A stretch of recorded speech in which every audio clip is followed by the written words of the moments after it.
And just to note, there are 5 attendees on the attendance side. And then I got, again, everybody here except for Mr. Lewis. Okay, You're set. great. Okay, we'll call the City of Olivet Planning Community Design Commission to order. Well, for March 4th, 2021 to order. Madam Secretary, will you please call the roll? Rob Jurgel, Present. Carol Wagner, Present. Jody Rich, present. Richard Brophy, Present. Brian Lewis, Excused. Michael Saunders, Present. and Tim Spiegelglass. Present. Okay, let it also be known that Carlos Trejo, the Olivet, let me get your correct title, Carlos. I'm sorry. Planner.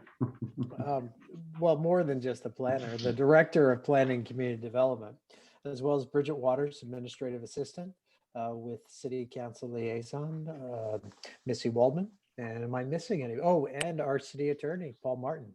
Thanks for attending. Hey, Paul. guys. Appreciate it. Okay, with that being said, I think we have quorum, so we'll be able to conduct business. And first, would like to start off kind of with commission procedures as far as with the general public. Just to let everybody know, we're getting better and better with the Zoom meetings, besides my mess ups earlier. But as we go through these commission items, there'll be a report from a member of staff. They'll provide a report. We'll have discussions with the board. And then also we'll have time for public comments, on that particular item. If you do have a public comment that you would like to make for this item, we ask you to notify us by indicating, raising your hand. There's a little icon at the bottom, or adding a text message or a note. That would be fine too. We also hold public comments at the beginning and at the end. So that if you have a public comment that's not related to anything on this item, you can express it either at the beginning or at the end. We do limit the time to no more than 3 minutes, just to be respectful for everybody's time and to make sure everybody's voice is heard. And we do ask you to please state your name and address before you start speaking. Okay, that being said, Carlos, I think well, actually, can you check to see if we have any public comments?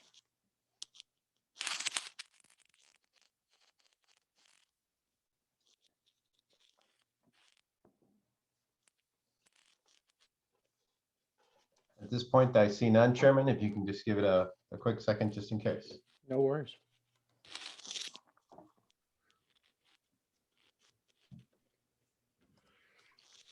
All right, being none, sir. Okay, fantastic. We'll move on to item number 4, new business.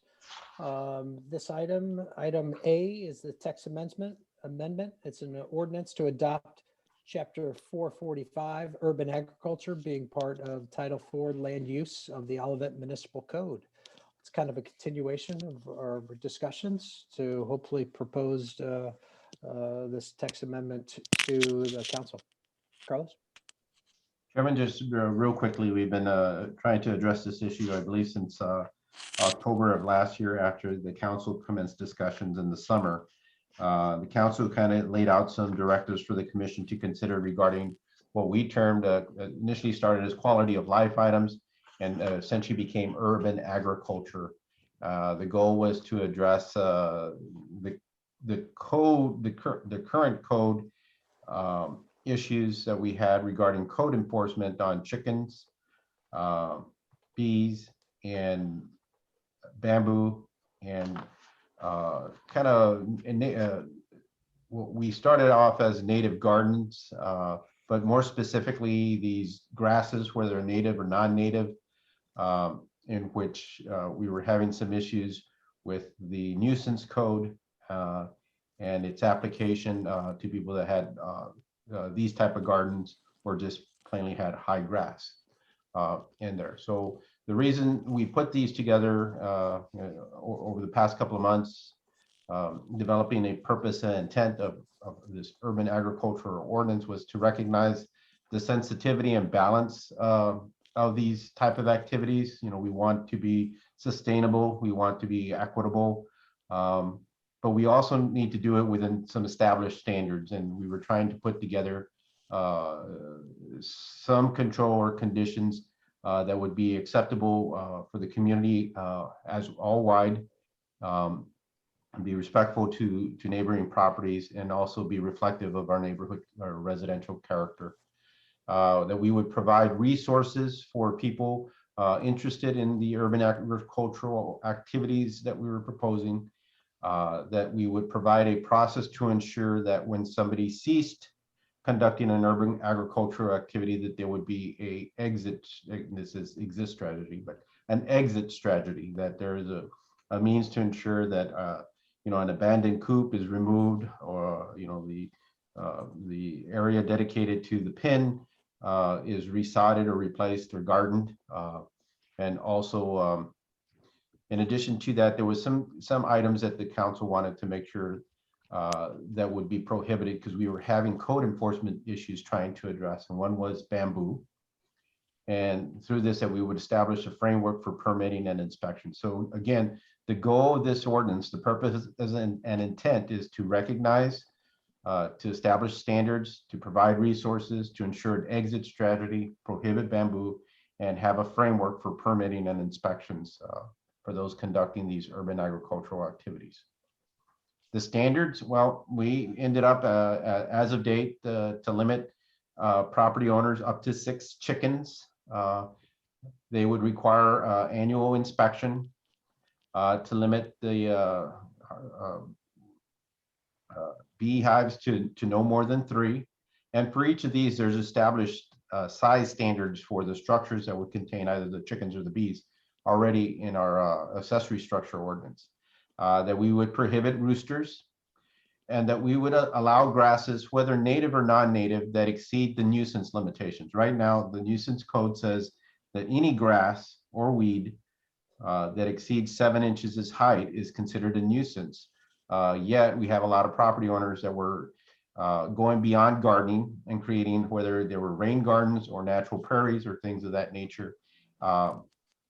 And we were having a conflict with the code. And then we had others that were stating that they were doing non-native or prairie style plantings, but weren't maintaining them and all that. So the goal here is, again, to establish some standards and make some exemptions for those that aren't nuisances, and ultimately, again, to prohibit bamboo. But we are also cognizant that all properties in Olivet are unique. We have various sizes, topographies, and locations, that there would be a process for a variation. I don't want to use the term variance. I know it is, but through the commission, a resident could petition to vary from these standards, to have more chickens or to have more bees, or a replacement issue similar to our accessory structures, and petition the commission through the standards under site plan review. And site plan review establishes 7 specific topics that the commission is supposed to address. But we also expanded that to make us accountable and consistent in the review process, where we would, request a written circumstance, look at the placement of these, the visual bufferings provided, how they're mitigating noise if noise is an issue, to consider the lot size, and to consider the lot characteristics. So this is similar to our Olivet residential redevelopment and design conditions, where we become accountable for addressing specific items.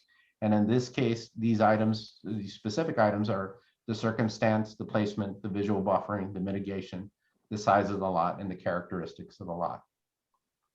And that kind of sums up the overall ordinance as you have it. You have the latest revisions.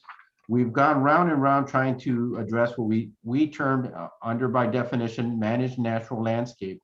And we come up with the latest definition here.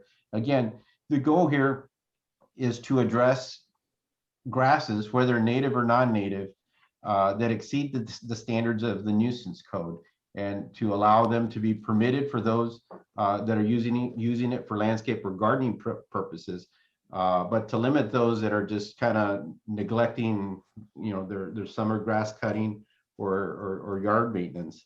And what this standard, again, We provided pictures at our last meeting. We added some additional commentary to those pictures. And now what we're saying that anybody that is going to exceed, is going to plant grasses that exceed the limitations of the nuisance code. If you do so in a form that is in excess of 250 square feet, you would require a permit for that. And then if you exceed any of the other standards that the commission provided, the excess of 10% of your front yard area or the side yards in there, you would have to go before the commission. And it would be kind of like a landscape plan review in that process. Within your packet, you have the draft ordinance.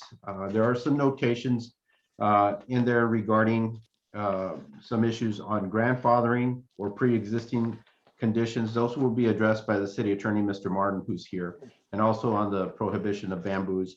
And then you have the application packets, each individual with the intention of each packet to have a summary and then some detailed information of what you're agreeing to or acknowledge or understand, and then some educational information about the maintenance, the care, or what you're getting into, or where to find additional resources.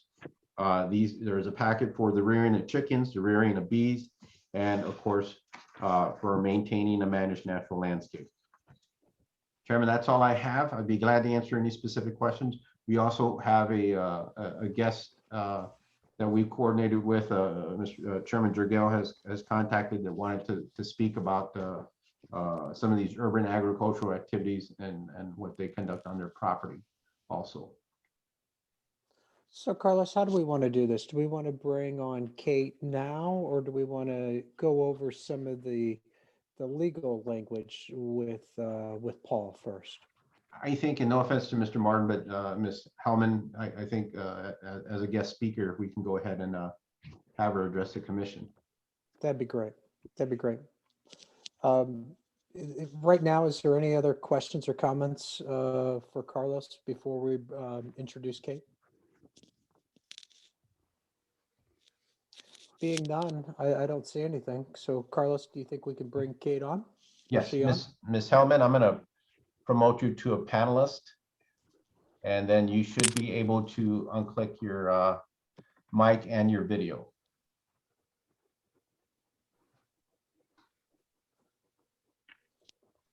All right, am I here with you all? Yes, ma'am. Good to see you, Ms. Hellman. You too.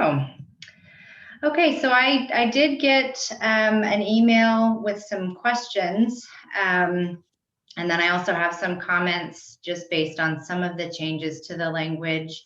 Kate, I'm sorry, before you start, would you mind just stating your oh yeah, you give you a little bit of background on yourself, your name, your address, and you spoke last time, but if you don't mind repeating it, that'd be great. sure, yeah. So my name is Kate Hellman, and I live at 800 North Price here in Olivet.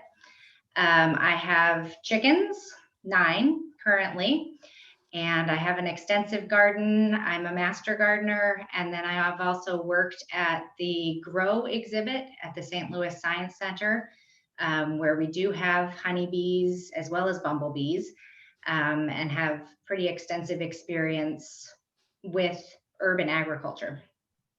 So happy to share that experience with the commission.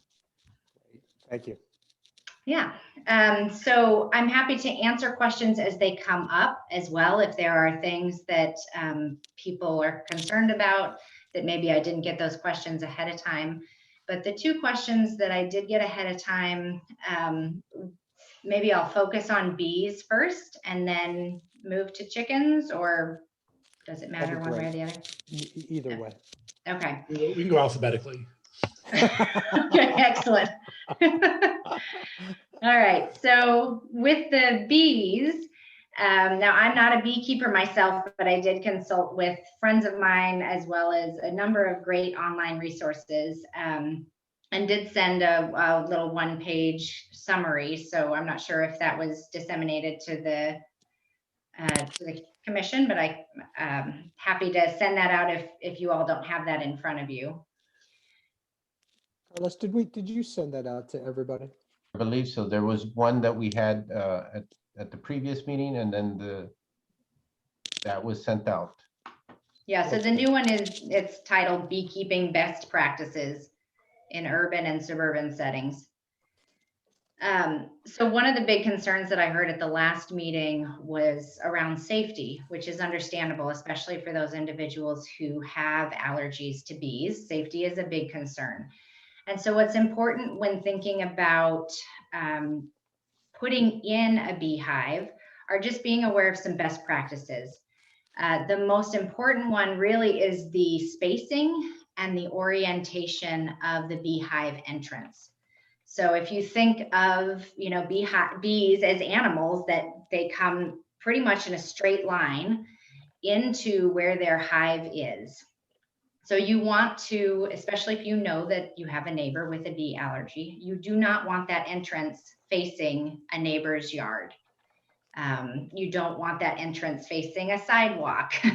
You don't want that entrance facing a playhouse or a structure like that. You want that entrance to be facing an area that's not going to have a lot of traffic coming in front of it. And that'll mitigate a lot of the risk just by orienting the entrance. And then the spacing. So a recommendation from different beekeeping websites, and you will find very different recommendations on different sites. But in general, it's a 5 to 15 foot kind of boundary around, with 10 kind of being the average that's suggested. Now, a lot of places will put a little perimeter fence fairly close into the hive that's just a visual barrier, and that might be located, 3 to 5 feet from the hives. But to actually have from a neighboring property, I would say that 10 to 15 feet away from neighboring properties is certainly a safer distance than 5 feet. And it's just with the recognition of the concentration of bees is going to be much higher close to the hive, and a recognition that one beehive can have between 10 and 30,000 bees in the hive. So it's a significant number, and bees are territorial close to their hives, which is why beekeepers smoke the hives, and it calms them down before doing any work on the hives. So that 10-foot distance is an important one. And then there's another thing that I put in there that, again, I wouldn't necessarily say that you would want to establish these as regulations, but it's a best practice, especially if someone knows that they have a neighbor with a bee allergy, is to have some kind of physical barrier that forces the bees to fly from their entrance, which is usually about a foot to 18 inches off the ground, forces them at about 8 feet to 10 feet up to switch their flight pattern and go up.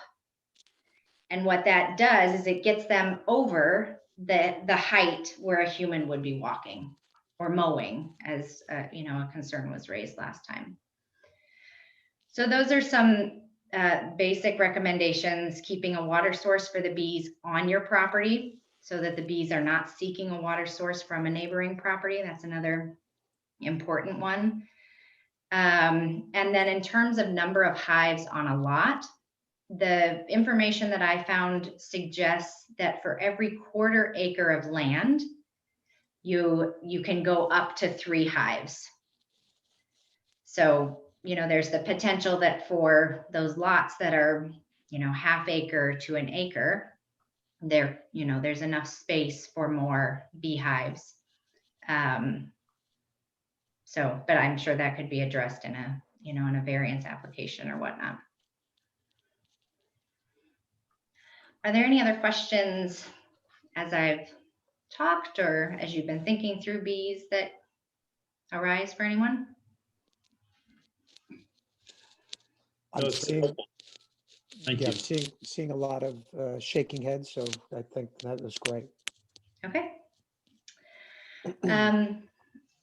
So then the next thing, and then also on that bee thing, there's some really great resources that I included there that I think would be helpful to include in the resources that you provide to individuals filling out the applications. So then the next thing is onto chickens. So there were a few things that I noticed in the most recent application and in the draft version, that 9-page document that goes through all of it. One of them was a requirement to remove the feces every 24 hours in a chicken coop. I think that's really not realistic. And I also think it's unnecessary. In my coop, I don't clean the chicken poop in the outside part at all. I never scoop it up unless I'm changing out the straw bedding. And the reason is that chicken poop just decomposes so quickly, and the chickens do a good job of mixing it into the soil. It's really not an issue.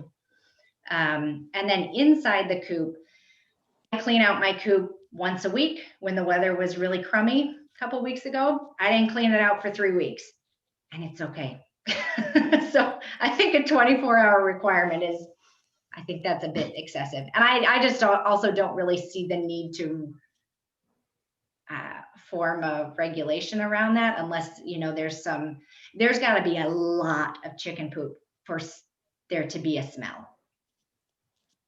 Kate, you mentioned to me that chickens don't usually, that they I guess, poop mostly at night. So that's typically inside, you know, the coop itself.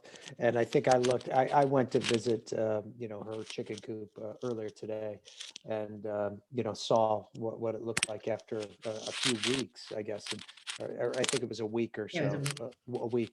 And I mean, it was literally maybe a couple cups. I mean, we're not talking about, you know, like pigeon debris that you might see where it builds up like mounds, almost becomes like an apartment, you know, that they're living in, or a structure, so to speak. It's not like that. So I just wanted to give a little bit of background because I thought that was interesting for me. Yeah. And the other thing too is there's also different ways of managing chicken feces. So there's one type that's called a deep litter method, where you actually put 3 to 6 inches of like bedding material, which is usually pine shavings. And as the droppings fall from the chickens, it just naturally decomposes in there, and you don't actually clean that out. If you do the deep litter method, you don't even clean it out for 3 to 6 months. And chicken poop is just, it's amazing poop. It decomposes really quickly. So, You made mention too that you use it for in your compost and things like that as well.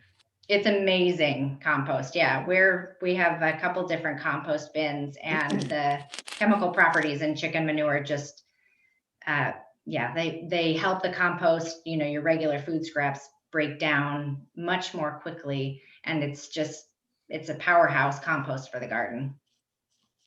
Great. Yeah.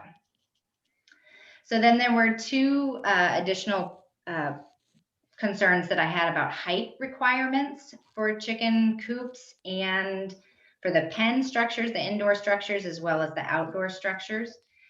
So right now it says that the height of the outdoor pen would be no higher than 6 feet, which for chicken keepers who are taller than 6 feet, which my husband happens to be, that's, you know, it's not going to be a realistic thing to have the height at 6 feet or lower. So I would suggest, if there needs to be a requirement set for the height, which I don't know that there necessarily does, I would suggest bumping that up to 8 feet. Ms. Hellman, this quick question. You may not be privy to the most recent version of these documents. It looks like their current version does say 8 feet. Where did you see that 6 feet thing? Just to make sure we've eradicated it if there's an incongruity somewhere. So I saw that. Let me go through and find here. The 6 feet was for the outdoor structure. The indoor structure did say 8 feet tall. That's going to take me a little while to find that. And maybe I can just see where I found it and type it in the chat box later. That'd be great. It's Okay. going to be on page 1 of 6 on the application for the rearing chickens. And also, I believe on page, no, I think that's the only location. Now, the intent of that, and just to make sure, was that the maximum height of a traditional fence is limited to 6 feet. When you're talking about a coop, are you talking about the pen, not the coop? That like there's chicken wire that runs up above too? Mhm. Okay, Yeah, so that top fencing is really important because of hawk protection. Hawks love chickens. That's why, I mean, we even have one hawk that's called a chicken hawk. So having that roof, basically, now ours is just, it's just fencing material that's on the top. Having that roof is going to be really important to protect the chickens.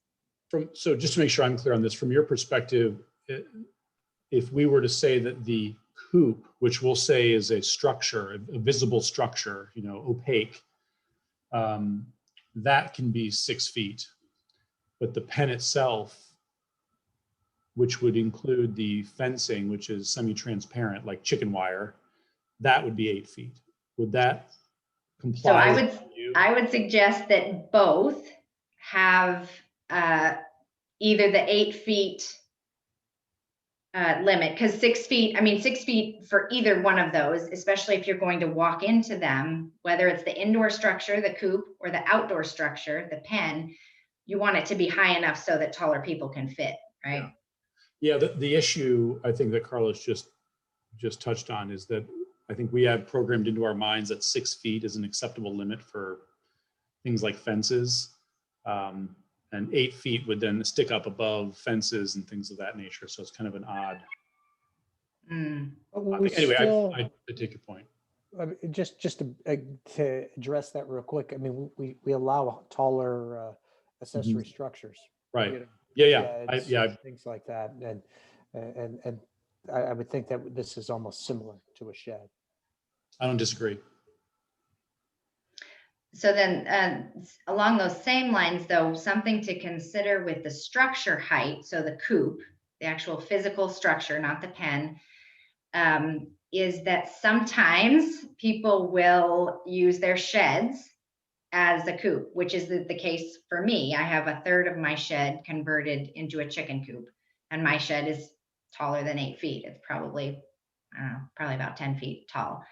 Other times I've seen people use children's play structures where they'll have the bottom half of a play structure, like maybe there was a sandbox or a table, a picnic table. They'll convert that bottom half of the play structure into the chicken coop, the indoor structure, but the play structure itself is taller than that 8 feet. So it gets a little tricky when the coop is located in a shed or connected to a play structure. So that's just another complication to think through when you're determining appropriate heights. Carlos, if I may, the current way that we approach accessory structures is that they're not allowed to be taller than the principal residence. Is that right? that's correct. And then there's some limitations, I believe, like on the shed. Okay. I I believe don't it's think we want to, I'm sorry to interrupt, pardon me. Yeah, there are some additional limitations even beyond that. In no means can they exceed the height of an existing home. Okay. I don't think we want 2-story chicken coops, but Yeah. maybe we can loop in some language that if it's part of an otherwise accessory structure, the height can be higher. So standalone coops, 6 or 8 feet. If they're part of a larger accessory structure, they can extend beyond that. Yeah. And the reality is, if you're a chicken keeper, you're not going to want a 2-story building because you got to scoop that poop out somehow, and you're not going to be wanting to climb a ladder or something to get to that stuff. And then the last thing on chickens is just I would strongly encourage you to consider increasing the limit of chickens to 8 or 10. As I said at our last meeting, 6 chickens is just not sufficient in terms of egg production for a family of 4. And that's because chickens don't lay every day. So 6 chickens on a good day, you'll get 4, maybe 6 eggs, 4 to 6 eggs. For an example, today was a really good egg day in our house. We have 9 chickens and we got 7 eggs. And the thing is that also goes along with chickens is they die, and they die pretty easily, and they only produce consistently for the first 3 years of their life. So we bought 10 chickens when we started our newest flock, and we're already down to 9, less than a year into it. And, things happen, chickens die. And so starting out with a limit of 6, they dwindle pretty quickly, and it's difficult. It's not like you can just sneak a new chicken in with an existing flock. They can be very territorial. And so while it is possible to integrate new chickens into existing flocks, it's difficult. So for all of those reasons, I would consider increasing the limit to 8 to 10. And Rob can attest that our 9 chickens, I mean, it sounds like a lot on paper, but when you actually see them, it's not that much. Didn't seem like a nuisance at all.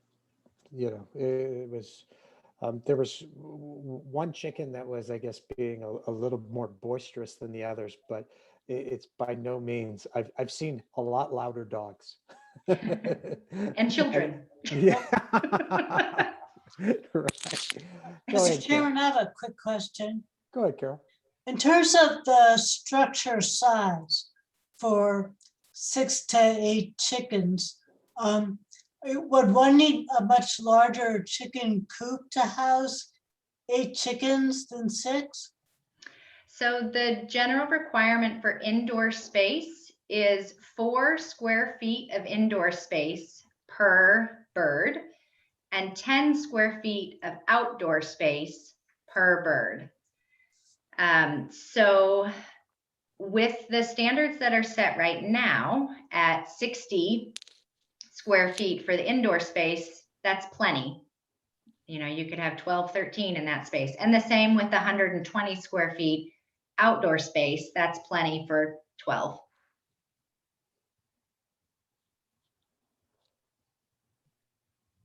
Okay, what is your experience? You probably have more experience with various chicken coops, around town. On average, how many chickens do people have typically, or does it vary too much? Yeah, so when my experience has been when people start out, a lot of people go to Amazon first and they buy you'll see it's called a cozy coop. And it's this little bitty coop that they say on Amazon fits 4 to 6 chickens. In my mind, it fits 2 to 3 chickens. It's just tiny. My experience is that there's not necessarily a real standard. I know one family that started out with 4. I know one that started out with 3. I know 2 that started out with 6 to 8. So it also depends if you're getting chickens because you want eggs and you don't want to have to go to the grocery store. More than 6 is what you want.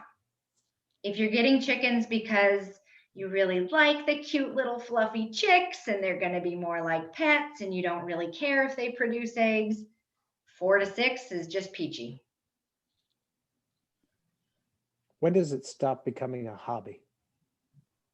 And you mean moves from a hobby to farming? I don't know, because I know people who, not here in St. Louis, but my sister has over 30 chickens in North Dakota, but she's not a farmer. She just, I think she would say that she considers her chicken keeping a hobby. So. Okay. Alleged. Fair enough. Yeah. And they do, I mean, it sounds silly and I recognize it, but you do kind of get attached to the little things. They, at least if you have children anyway, or you're a crazy chicken lady like me, you start to really like them. Well, they were great when I saw them, so I appreciate Thank that. you. Yeah. Are there any other questions for me about chicken keeping? I Or think structures? Missy, do you have a question? I do. What is the average weight and size of the chickens that you have? I heard you say they don't typically live a long life. They typically give you eggs for 3 years. And then, so multi-questioning, after 3 years, what are you doing with your chickens? And really, what is the weight and size of your chickens as they mature? Yeah, that's a great question. So chickens reach their full size around 20 to 22 weeks. I have actually never weighed my chickens here, but we did weigh the chickens at the Science Center, and they were typically between 3 to 5 pounds. Now it depends on the breed. There are some breeds that are just made to be bigger, but I would say that probably 5 pounds is a good average. Now these are egg laying chickens, so they would not be used for their meat. Meat chickens mature much more quickly, and they can be larger just because the demand for meat is greater. Are we differentiating between, as you just said, meat chickens and egg chickens? Within what we're having, what we're looking at, are we differentiating that? Is there a need to differentiate that, Ms. Hillman? So I don't see any differentiation in the language. Oh, no, I meant that part of it for Paul Martin, but I meant the last half of it for you. Yeah. Okay, so this gets into the age piece. So the 18 months of age or older, technically, if you stick with that language of 18 months of age or older, you could raise a whole slew of meat birds and you would harvest them for their meat, usually around 10 to 12 weeks of age. Now, egg laying hens, obviously you want to keep them around for as long as they're producing eggs. And when they become pets, you just keep them around, even when they're not productive. So I did see a thing in there about if you're slaughtering the animals, that it has to be done out of sight. And presumably you'd only be doing that if you were raising meat chickens. They're called broilers in farm speak, but. Okay, so the chickens that you're dealing with eggs, you're not slaughtering for meat. It's not its purpose after it stops giving you the eggs, Right. As part of the farming. Okay. Yeah. And part of that is because the meat, after they've laid eggs, the meat gets really tough and it's just not good. Yeah. Yeah. Same thing, lamb and veal. The veal's the baby, the lamb's the mom. Okay, I appreciate that, Mr. Chairman. Thank you so much for the time to ask questions. No problem. Okay, are there any more questions regarding chickens, or should we move on? I think Kate, you also had some additional comments on the natural landscaping. I did, yeah. All right, so if there's no more questions on chickens, I did have a quick just clarification question on the information that's online. It said 120 square feet. But then Planner Trejo, I think I heard you say 250 square feet at the Correct. beginning of the call. Mhm. Okay, so Correct. that's We been still have- increased. Yes. Okay, that's good to know. Because I was thinking, gosh, 125 square feet is a really small. So the one thing as I was looking through the language is just, with the understanding that it's a really tricky fine line to walk between trying to regulate native landscaping that can sometimes look wild. I think there's a piece of education, community education around native landscaping that would be helpful and beneficial, just because native plants are not always neat and tidy. Now there's a difference between that and just letting turf grass grow. So one of the thoughts I was thinking is in, drafting language and thinking through it, if the main concern is that just regular turf grass is being allowed to grow, and then being called native planting, that maybe there needs to be some kind of clarification that in order for it to be a natural landscape, it cannot be comprised of a majority of turf grass. If that's the, where the initial concern came from, it sounds like the concern came from a number of other sources. The But I think difficulty, I'm sorry, if I may address that really quickly. The difficulty is that as we introduce new language, we require new definitions, and those new definitions require new language with new definitions, and it's like a fractal pattern. Yeah. So I think what we were hoping to do, and I don't mean to speak for the entire group, but having gone through this cycle a number of times and grappling with this wording, we're leaving a little bit to the common sense of the community as to what's just an unkempt yard and what's truly a planned wild grass, wild plant environment. Yeah. So I don't mean to cut you off, but we spend a lot of time going back and forth on this language, and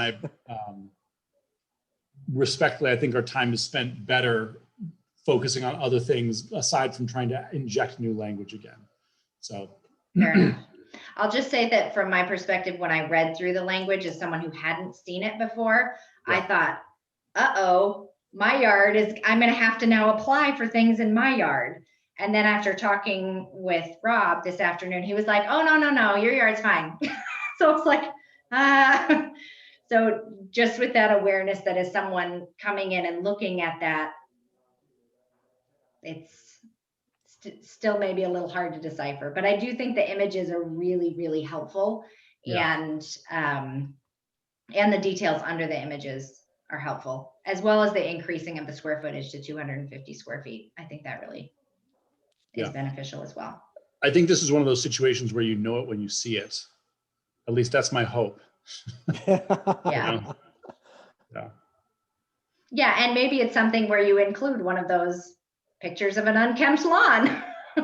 Yeah. and show, this, but not that. Right. So. All right. Well, I really appreciate you having me on, and please know that if more questions come up about bees, about chickens, I'm more than happy to serve as a resource and answer any questions. Are you that may sure arise. you want that? 'Cause Yeah, we careful. I do. It's No, better right. to ask the question than to assume an answer. I think having this information is exceedingly helpful, and the time that you spent investigating things outside of your traditional bailiwick is very much appreciated. So thanks for the help. You're very welcome. Yeah, that was Well, I awesome. just- Thanks. I just wanted to add my sentiments to that also, that your comments have been very helpful. I appreciate it. Happy to help. Great. Thanks, Kate. You're welcome. Mr. Chairman, if I may, I just have spent some time reading through this proposed language. I have a couple other comments. Is it okay if I kind of rifle through some of those items quickly? Would that be all right with the group? Yeah, I'm fine with that. Paul, you're okay? Everybody else? Sure. Yeah, let's go ahead. So I'm in the main document, the main urban agriculture document, and I'm on page 3 of the substantive PDF. It's page 5 of 9 on the text of the page.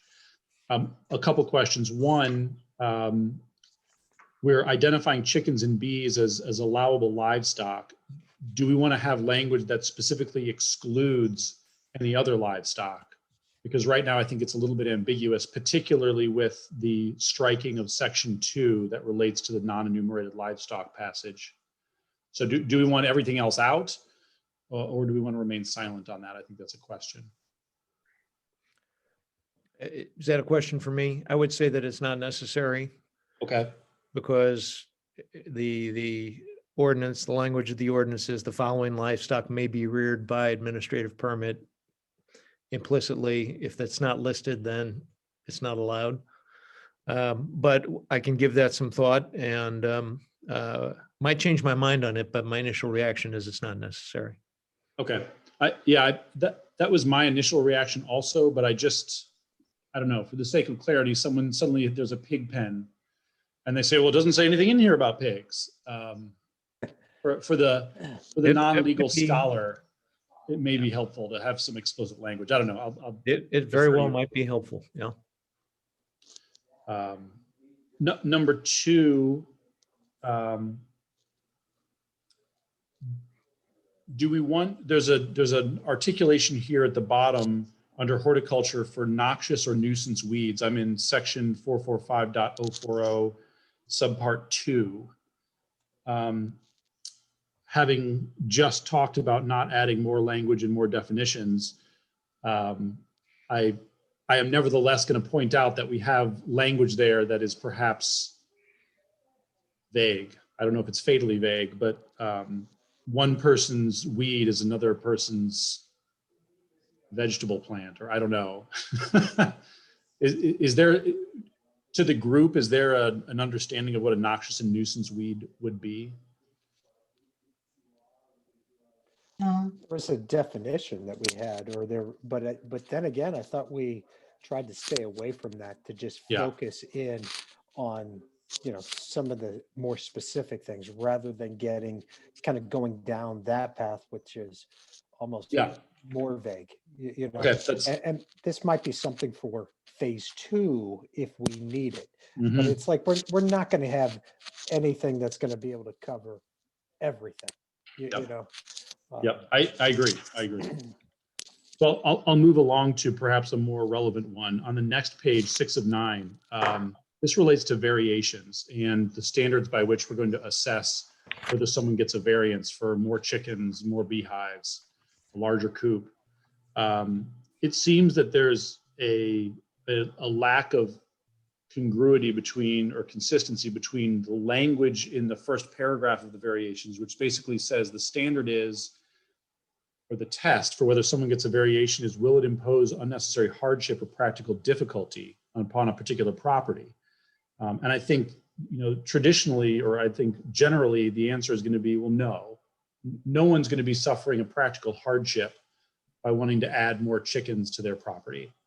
And then if you go down to the very bottom in that subpart B, we shall vary requirements only to the extent necessary to alleviate the unnecessary hardship or practical difficulty. I don't know that test is going to ever allow us to provide a variation. And I guess my view of this was, if someone has a 3-acre property and they want to raise 15 chickens instead of 6, perhaps that's okay because of the size of the lot. And that's something that's enumerated under section 1A. We have lot size as one of the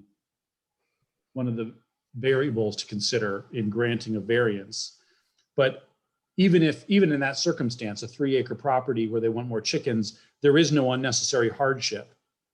There is no practical difficulty. And so I guess the point I'm making inarticulately is, I don't know that standard, that phrase I just read, is necessarily congruent with the considerations that we've articulated here for granting a variance. I think we should reconsider that. I think that's a good observation. And I think that, do you have anything else in terms of? No. All right. I think I think all 3 of those are good observations. And I think that all 3 of them are deserving of a simple recommendation. The goal is to get through this thing and get it, at least my goal is to get through this thing and get it to the council so that we can get this ordinance implemented in a final fashion. And with spring on the doorstep, we anticipate people are going to be more interested in these types of things. So we want to move. Mm-hmm. And with that in mind, if we can get a motion to recommend the ordinance with proposed recommendations, I think each of those 3 recommendations make sense. I don't know that the first one is necessary, but I don't think it hurts. And if it alleviates a miscommunication or makes clear a possible area of misunderstanding, I don't see why we don't add that too. But I can do that. I And have terms- one. In Oh, terms sorry. of noxious nuisance weeds, I inferred from what you were saying that the suggestion, it may well be to eliminate that language completely. That's the way I took it. Yeah, I don't know that my thought was even that well formed, just that I came across it and wondered, well, gosh, what is that? I think we need to have some language there to make clear that we're not just allowing anything to grow. And maybe we don't need to define it because, again, common sense will prevail.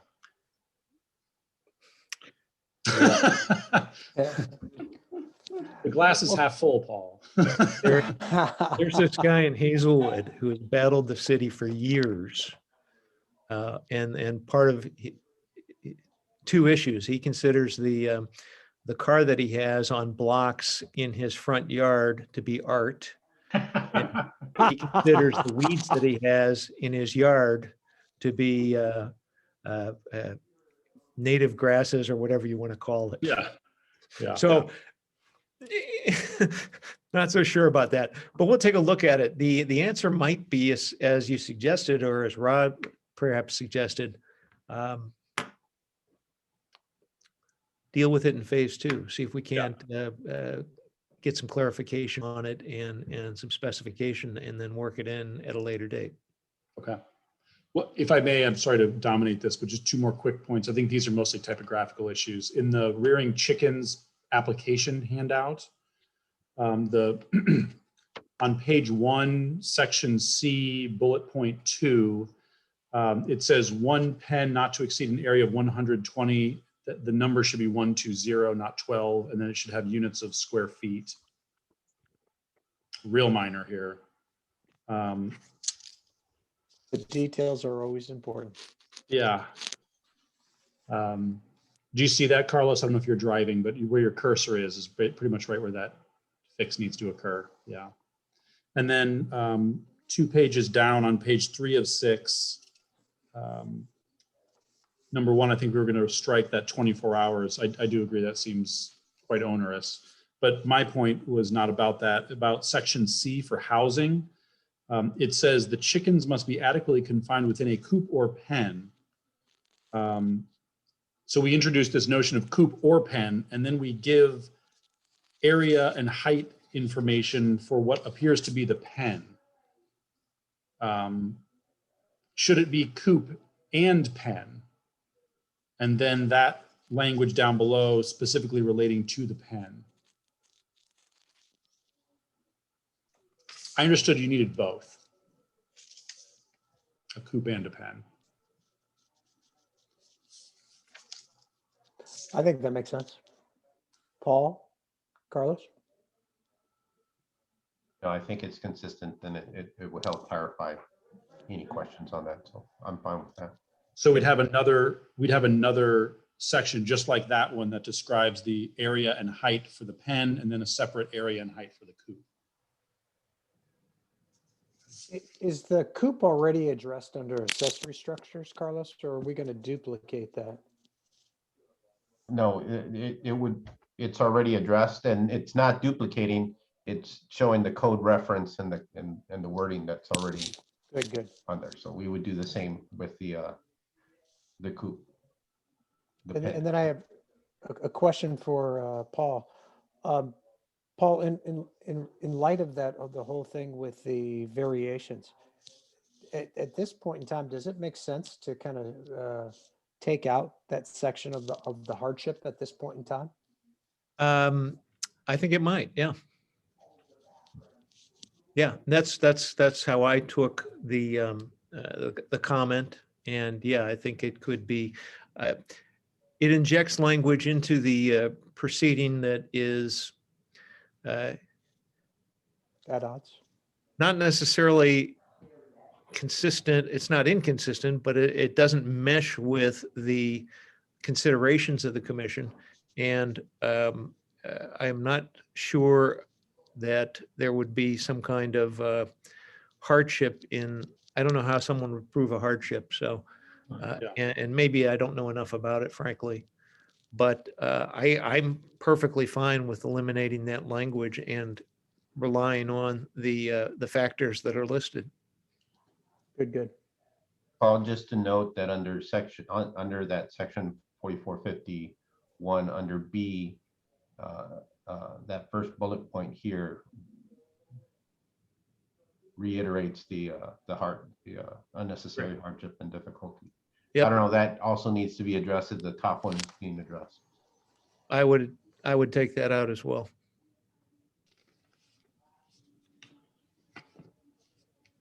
Mr. Chairman, Go ahead, Carol. I have two questions, really. The first one is with regards to our procedure. Carlos, I thought at one point you had mentioned that you thought it might be a good idea for the planning commission to hold a hearing on this. Are we still heading in that direction, or what would you recommend at this point? No, we've invited various people, including like Ms. Hellman and others, to talk throughout the past. So I guess we started back in October on this. There will be a public hearing before the council, of course. But we did reach out to various people, those that had roosters, some of them that had some of the overgrowth, and then of course people that had chickens who were in there. Okay. Okay, so here's my second question. With regards to managed natural landscape, I have a neighbor, just by way of example, who has tall grasses running along the right-of-way line, which essentially they use as screening to their property. They're linear in scope. So I really couldn't tell you offhand if they would equal 250 square feet or not. But they're certainly over 7 inches. So I'm just trying to envision how we would apply that in that kind of case. And I'm just asking, I really don't know. Carol, how wide are those grasses? Maybe 2-3 feet?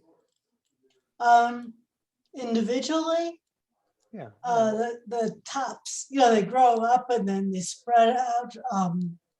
Yeah, that's The true. tops are probably about 3 feet, maybe. Okay. And I'd say, they're overall probably 4 or 5 feet high when they get to their full height in the summer. Do you know roughly how long they are? I mean, just rough 20, 30 feet, or is it? As it goes across the front of the yard, and I think it's probably about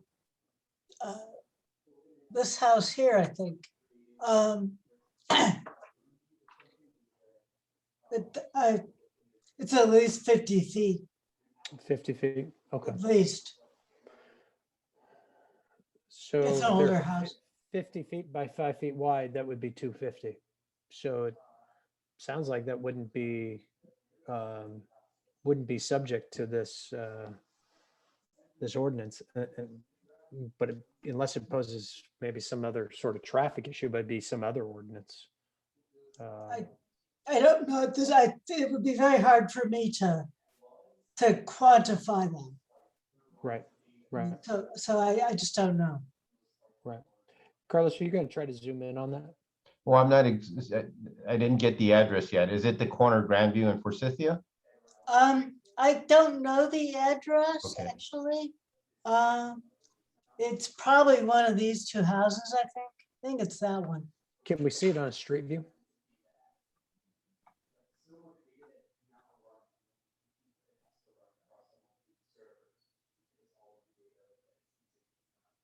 That's my neighbor's house. I mean, the concern would be, this is what the intent of the ordinance is to address, Mhm.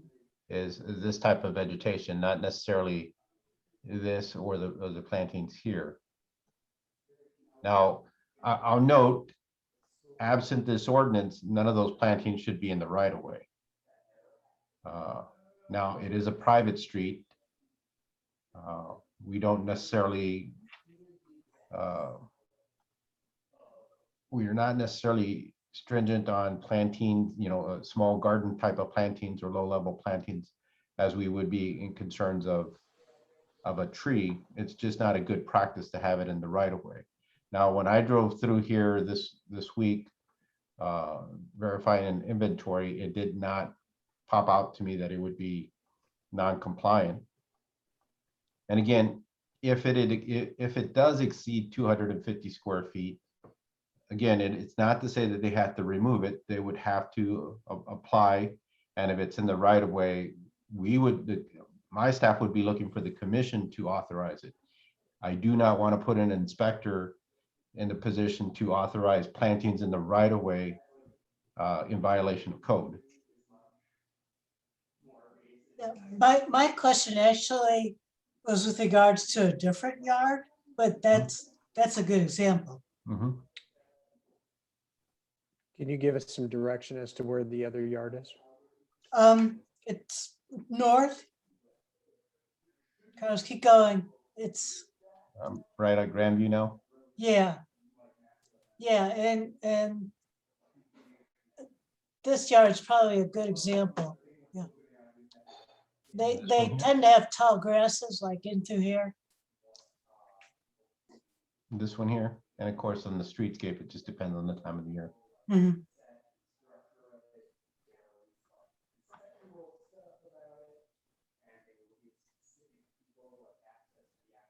Again, it's something we would have to take a look at and we would work with them. The goal is, the intent of the ordinance is not to run out there with any citations or anything right away, but to get an inventory of those and then make sure we're working. Again, the purpose is to make sure that they're being properly managed and taken care of.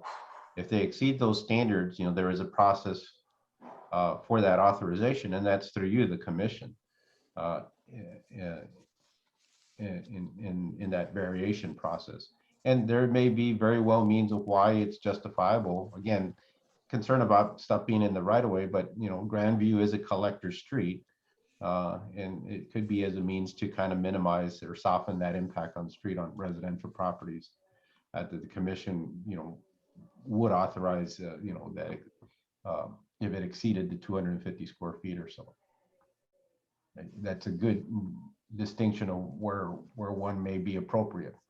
It may be appropriate because it backs up to a park or some commercial property, or it could be just the function of the size of the lot. That's why those standards are there.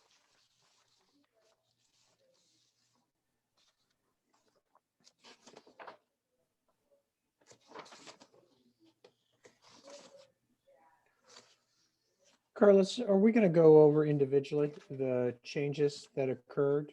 Some of it was requested by council or just only go over ones that people have specific questions on? Chair, I'll leave that up to you and the commission. I think we've kind of summarized those changes in the cover page. I tried to make sure that everything was noted. The only thing I would, after, talking to Kate and everything, I'd be willing to increase the number of chickens up to, 10. Okay. I'd be comfortable with that. I'm not sure how everybody else on the commission feels. Or if this is something that if we have some, there's some concern on the council side, leave the specific number up to them, as well. But this way we give the framework for everything. But I think the idea is to try to get something that's workable for most people out there. I don't have any objection to raising it to 10 for what that's worth. I don't know about the rest of the commission. I would agree. I think it's a great idea. Missy, do you know if there was any strong opinions expressed by council, on this? There has been strong opinions addressed, but I'm going to let the process just do what it needs to do. Okay. You've heard information from someone that's raising chickens. Clearly, the number that you asked about, she identified would still meet and be okay and safe within the parameter of size that we've identified for the 6 chickens if it were to go up. And let's just see where it goes after you all make your recommendations to the council. How's that? That sounds great. I just didn't want to Good. ruffle Sure. anyone's feather. Sure. feathers. Well, we're the final rufflers, so let us ruffle. All right. I'm thinking that the language on beehives ought to be modified as well. Particularly that we want to be sure that the hive entrance is located internal to the lot, not externally. I think that makes a good sense. And maybe increasing the distance, as Kate recommended. But 15 feet might be Yeah, adequate. I would concur with that. How does everybody else feel? I think that makes good sense. And Rod, I was the one that asked for 10 feet in part of our discussions. So going more than 10 feet, I'll just tell you, it sounds good, and we'll see what the outcome is at the level of the council. Good, good. I do think, what about, this gets into more best practices, but, keeping a water source on that property so people the bees aren't migrating to other properties. I think the language of the current handout requires that already. Oh, Requires good, there good. be a water source located within 10 feet of the hive or something like that. Perfect, perfect. Okay, does anybody else have any other specific questions or comments or things that they want to address that were highlighted or marked in red?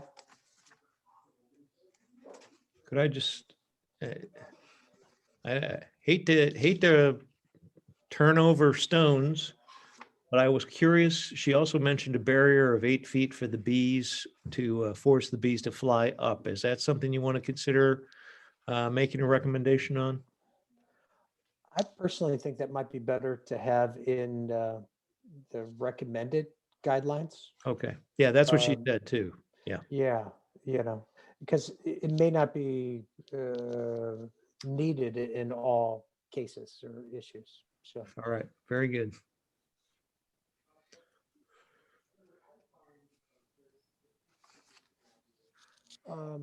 okay. So Carlos, how do we want to proceed? Do we want to make those exact changes on the documents and then approve those, or just approve those based on our meeting notes? If Chairman, you are, I would recommend just the include the notes in the motion to approve the ordinance as Yeah. submitted in there. Okay. One quick thing, we did kind of inventory just to provide a visual, various areas that we knew had chickens. Now, this is not all inclusive. Those that have bamboos, those that have beeves, and those that have native plantings. And Ms. Sondag kind of put that in a Google map for us in there. So I do want it it's a good graphic for properties that we were aware having chickens, and you can see it's a pretty good balance in there. Those that have utilized bamboo, those with bees, you got one north and south on Olive, and then areas that had a lot of the excess native plantings on the property grounds. Not to say that they're contrary to the goals here. They were just fully native landscaped yards on there. So, and again, you see a pretty well balanced throughout the community on all these issues.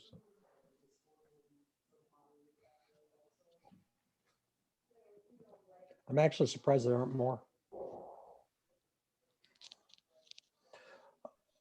Okay, well, Mr. Chairman, if I may correct something I said earlier, I just reviewed this. The B application doesn't have a water source requirement, which I think would be a good thing to add.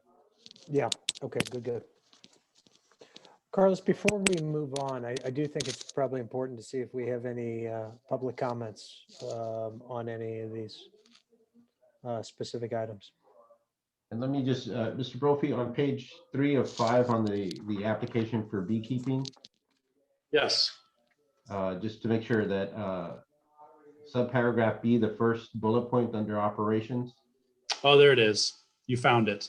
is that okay? I saw it. Just wanted to make sure. Okay. That's perfect. Yeah, you caught it. All right. That's great. Thank you.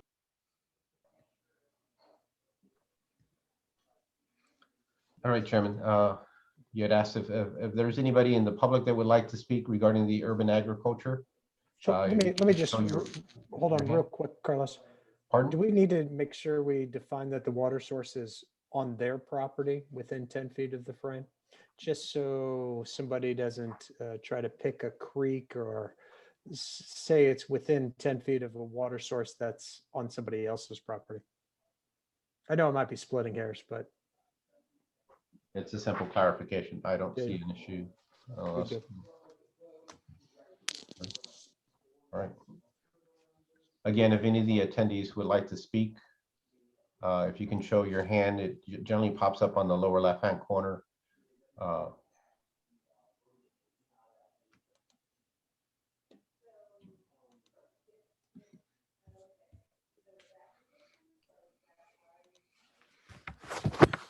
Right, Chairman, I see none. good, good. If I could ask a question, please, I am looking at this B document right now, and I'm not finding water language in here. So where is that in here? I am seeing it under the document that is a beekeeper's tips for beginners. On page 3 of 5 of that application packet. 1B. Mhm. A different water source. Got it. Okay. A defined water source. Okay, thank you. I'm just trying to follow along with you guys. That's all. Hey, we are getting close. I'm very excited. I can feel it in the air. Mr. Okay. Chairman, would you like me to offer a motion to take action on it? That would be We- great, but I'm not sure. Can you do that, Paul? Oh, God, yeah. Sure. Okay. All right, I think the motion should be to recommend approval of the ordinance as submitted by staff, subject to the following changes. And I have 6 of them. 1, that no other livestock be permitted other than bees and chickens. 2, either define noxious or nuisance weeds or eliminate it. 3, eliminate the practical difficulty, unnecessary hardship language from the variation sections. 4, I don't know if we need to include this, but I had clarify the coop versus pen dimensions on the application for chickens. 5, raise chicken number to 10. And do we want to add limit the chickens to egg-laying chickens? I think that's probably a good idea, so I threw that in there as well. I would be fine with that. And 6, to ensure that the beehive entrances are open to the interior of the lot and are located at least 15 feet from the property line.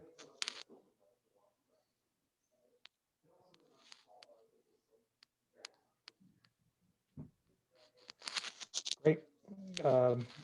Anything else? I did not catch anything else myself. Does anybody else on the commission remember any other changes that needed to be expressed? Nothing else that I've noticed, other than the typographical errors, which I'm sure Carlos can address. Yep. So with that, I'll second the motion if it's complete. Someone has to make the motion. I can't Yeah. make the motion. Yeah. I can tell you what it You can is. state the motion, but can't make it. Yeah, Mr. that's right. Chair, I would like to so move. Motion's been made by Carol. Do I hear a second? I'll second that motion. It's been seconded by Mr. Brophy. And Paul, thank you very much for doing that. It would have been a struggle for us. Carlos, Was will you please? Making please call- notes. Good. Carlos, will you please call the roll call vote?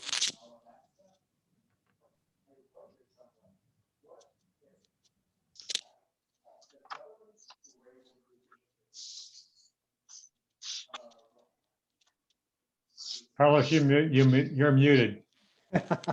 No wonder Tim wouldn't answer me. All right. Commissioner Spiegelglass. Approved. Commissioner Saunders, Approved. Commissioner Brophy, Approved. Commissioner Rich, Approved. Commissioner Wagner, Approved. and Chairman Dragil. Approved. And the motion passes unanimously, 6-0. Who's handing out the champagne to all of us? I will say, really great work, guys. Very, very thoughtful. And Carlos, of course, did a great job putting it all together. So thank you all very much. I think I get to leave now, right, Carlos? Yes. But Ron, Mr. thanks a lot. Martin, but Mr. Martin, there is continued conversation with me, correct, sir? You will follow up with me, Oh, correct? absolutely. Absolutely. And Alrighty, sir. I've got some ideas about that. All right, very good. Thank you, sir. All Thank right. you Chairman, for we your got one time. more. Hey, Paul, before you head out, Ms. Sondag, I'm not sure. City Yes, manager I just wanted to, I wanted to echo the thank you. Because this is one of those, it seemed like a small thing, and the small things always become bigger things, and your thoughtfulness and your tenacity are very much appreciated here, because I have said this, I've said this before to a number of people. I really believe this is a model ordinance and a model policy. And so congratulations to you all. There's still some work that needs to be done, but you know what? The most important thing now is that residents have actually something to comment on. They have something to read. They have something to follow, and if they don't like it, we change it, right? And because if it doesn't work, we change it. And but to get this first draft done was just very a lot of work, and I greatly appreciate each and every one of you's input and into this process. So thank you. Thanks, Barb. Appreciate it. All right, guys. Good night, Chairman, everybody. if I can Paul. note for all those in attendance, then the next step in this will be the city attorney drafting the final ordinance document. And I believe the earliest it would be scheduled before the council would probably be March 23rd, with the potential for a public hearing on April 13th. It is possible the council might take it up on Tuesday. Okay. It actually is possible they may take it up just for a first reading. But that's going to depend kind of on because this is coming forward with recommendations. That first read is not to say that there will be a second reading and public hearing that next regular meeting. I think they'll have to look at those recommendations, determine what's going to get incorporated in, and then I think we're going to have actually another first reading on it.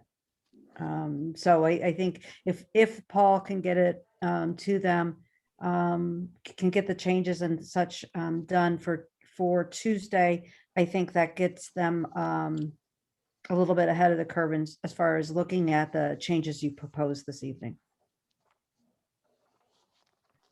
Great. Okay, that being said, I think we'll move on to item, I guess, item number 5, discussion items, stormwater management master plan. Carlos, do we have a report for this, or are we? Chairman, no, not at this time. I was unable to get a draft document prepared before our discussion, but we will be going back and wrapping up where we last left off on this item. It's like Christmas in March. All right, we'll move on to other business, and it's basically the meeting minutes. We had 2 sets of meeting minutes that were given to us January 7th and January 21st. And then there was another set of meeting minutes for February 4th that was issued electronically this afternoon. Did everybody have a chance to see the fact that we got the February 4th meeting minutes? Did anybody have any comments on those, or can I hear a motion or acknowledgement that we've all received this? So moved. All right, very good. Any other questions or comments on that? Seeing none, I think we'll go ahead and move on. Carol, I could looks like you're trying to say something, but you're muted.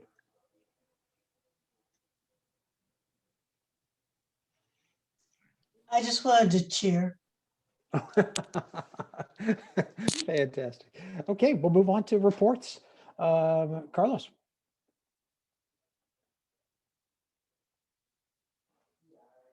You're muted, by the way.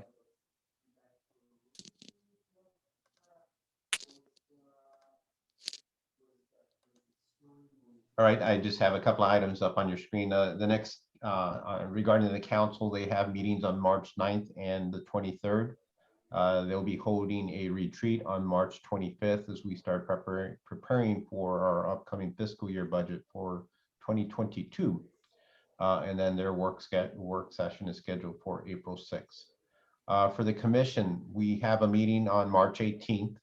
There are two agenda items that are scheduled. One is a new home and then and the other is a residential addition. I believe that meeting is the week before the school district's spring break, but I do want to confirm schedules and make sure if there are any conflicts. March 18th, there's an early release day, and then the spring break actually begins on the 19th. I will be in town, so I'll be here. Okay. So if anybody does have a conflict, please let me know as early as possible to see if we have to re-coordinate with the applicants. The sooner the better. Then we will have we would traditionally have a work session on April 1st. That will be our first meeting of the month.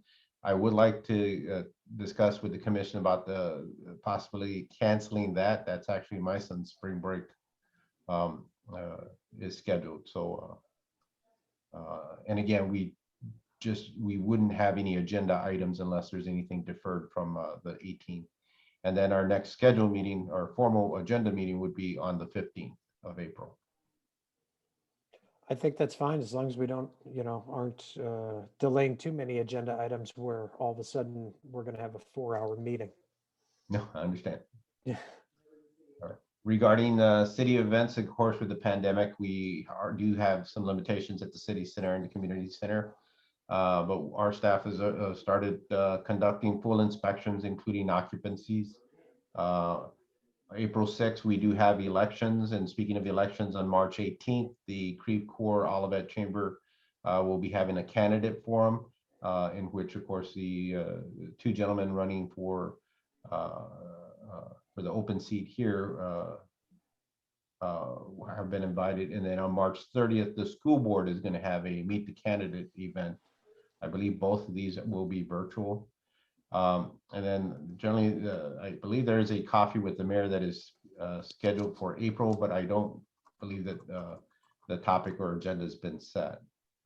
From our Public Works Department, they continue to monitor various MSD improvements, including the ones up at I-170 and Olive. Looks like the 82nd Street one is it should be pretty well finalized by now. But they were heading south in the back of the Olive Crossing property, coming out by Von Price Lane, and now heading over Price as they'll continue westward through the creek there. And then Parks and Recreation, they have spring break camp scheduled from March 22nd to the 26th. And then Olivet and Bloom will have a Ask a Master Gardener on May 1st at 9 a.m. at various locations, including the community center and Stacy Park. For my department, we did post a position for a senior planner. That will be out till the end of March, with tentatively April being the review interviews and the second follow-up interviews, with the goal of trying to get somebody started by mid-May, if all goes well. Regarding development updates, we continue to work with the Great Rivers Greenway regarding the Centennial Trail. They do have a grant application in for what they termed as phase 1, which is the portion between Dealman on the east and Warson Park on the west. Olive Crossing, of course, MSD is nearing completion on their improvements. And then the next step, I believe in April, Ameren will be coming in to bury the overhead utilities. And then, of course, the permit for the Olive Road improvements from the Missouri Department of Transportation, I believe, is now ready for the petitioner to pick up. Regarding the Plant Haven Commercial Center, there was lots of activity this week now that the weather's getting better. Same with the City Center redevelopment area. Easy Storage, we're still working with them on the schedule, but they are still committed to that site and going.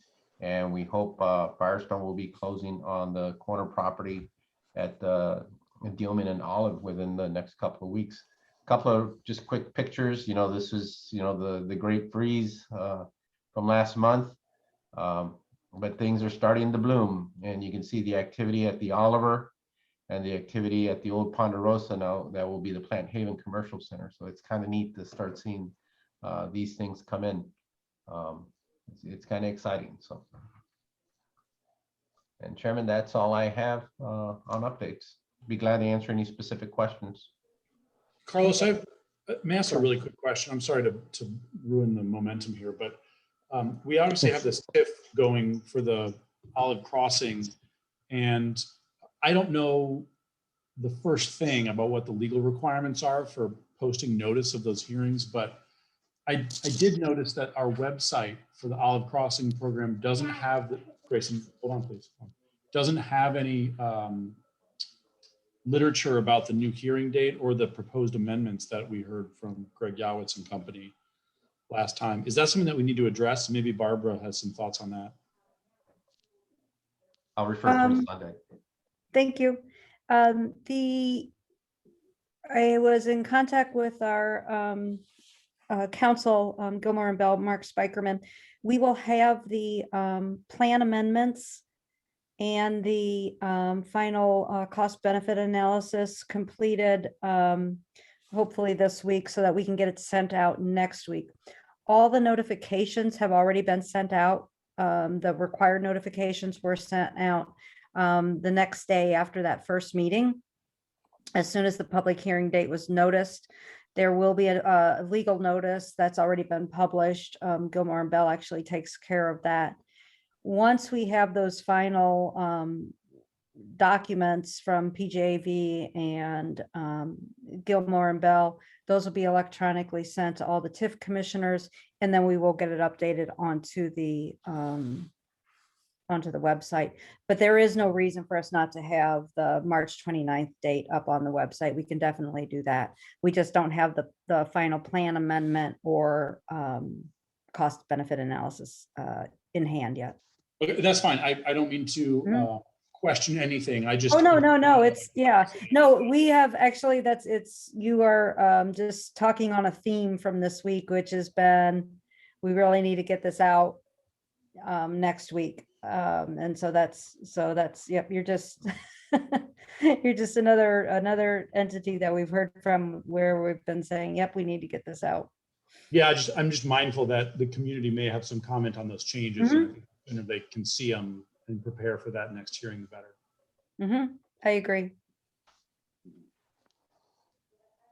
Okay. Any questions for Carlos, or should we move on to Missy? Being none, Missy, the floor is yours. Mr. Chairman, as every time we have these meetings, Mr. Trejo always does a wonderful job. I really don't need to speak beyond every time thanking you for what you do and appreciating the service you provide to the city. So with that, I will turn this back over to Mr. Trejo. Carlos? That's all I had, sir. Anybody else, any other commission members have anything they want to add? Mike? Yeah, I do. I just want to let everybody know that tonight will be my last meeting as a board member. My wife and I have accepted an offer for a house with a very aggressive closing schedule. And so I just want to thank everybody for letting me participate in this, for listening to my rambles when I ramble, and just thank everybody for their service. And I'm going to miss this, but Lynn and I are looking forward to the opportunities we have ahead of ourselves. So good luck in the future. I know you guys are in good hands, and there's some exciting momentum happening. And again, I just want to give everybody my appreciation for letting me be part of this team. So, And now that Mike has done that, before we do, leave this meeting, Mike, we have a long history. You've been wonderful. Thank you. All the best to you. We can talk water and boats, and you can have a great time in your next endeavor in your life. But much appreciation for the years you gave to the city. Thank you. Thank you, Carlos. Thank you, Mr. Chairman. And Mike, the are impact. we ever going to replace you? well, Right. I thought there was a pretty good candidate tonight that we heard from, so. But I can't volunteer anybody, but, so. I thought maybe we could work out a deal where we donate a 1 square foot plot of land, Yeah. at the Olivet Crossing or something. I'll sublet my accessory structure to you, Mike. I'll give you room, Mike, on the pontoon. You guys are very kind. Thank you. So, Well, Oh, Mike, at we'll the- miss you. yeah. At the very least, we will definitely bring you back to talk about the parking ordinance. Yeah. Don't The make me come guest back. speaker, as a Yeah. guest speaker, to kind of keep pushing us to try to reduce the amount of pavement, present and all of that. So, Anyway, thank you guys very much for putting up with me, and good luck. we appreciate you being here. Thank you, and I think, Mike. yeah, thanks. Thank you, Mike. Anybody else have any questions or comments?